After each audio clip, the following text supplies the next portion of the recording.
Hi everybody, so today I'm going to show you the types of payment gateways that MemberPress plugin uses. So I'm inside the settings in MemberPress plugin, and this is the different types of gateways. So you can have offline payments.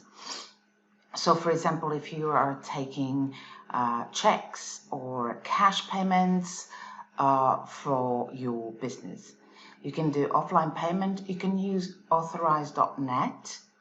You can also use PayPal Express Checkout, PayPal Standard, and Stripe. And this is all set up, and there are video tutorials for each of them to tell you how to set it up. The offline payment, however, is just as simple as that. You just create the check, cash payment,